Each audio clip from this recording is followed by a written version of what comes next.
హెచ్చరిక. ఓ మనిషి, అన్నీ వ్రాయబడుతున్నాయి. ఏదైనా చేయడానికి ముందు ఒక్కసారి ఆగి ఆలోచించండి. మీరు చేయబోయేది మంచి పనా మేక పాపమా? ఎందుకంటే మీరు దాన్ని మర్చిపోవచ్చు, కానీ అది రాయబడుతోంది.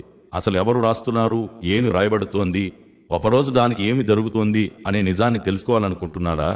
అయితే వీడియోను చివరి వరకు తప్పకుండా చూడండి.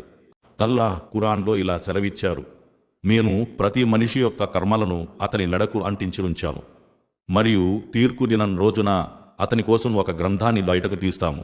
దాన్ని అతడు వ్యక్తి ఉంచబడినదిగా చూస్తాడు.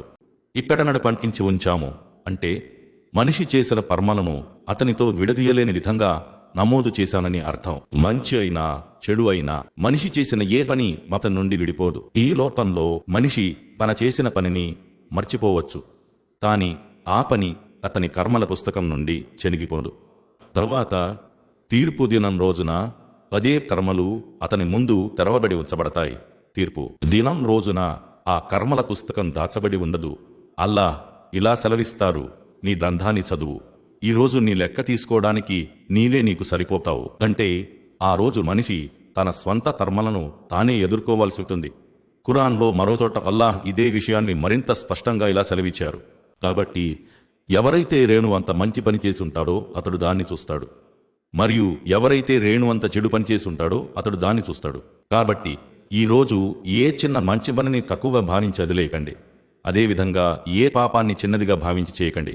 ఒక చిరునవ్వు, ఒక సదఖా, ఒక మంచి మాట, ఎవరికైనా చేసిన సహాయం, ఎవరినైనా ఓదార్చడం, ఇవన్నీ రాయబడుతున్నాయి.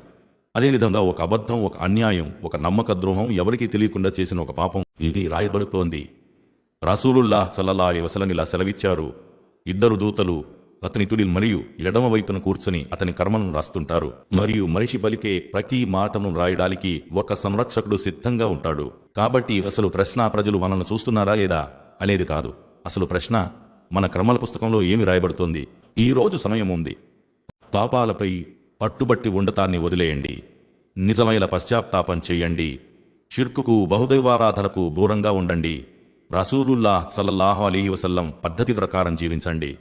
మంచి పనుల్లో ముందుకు సాగండి. మీ పనుల పుస్తకాన్ని అందంగా మార్చుకోండి.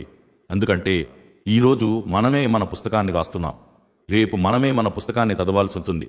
విషయం అర్థమైతే మెంట్లు అల్హమ్దులిల్లాహ్ అని రాయండి.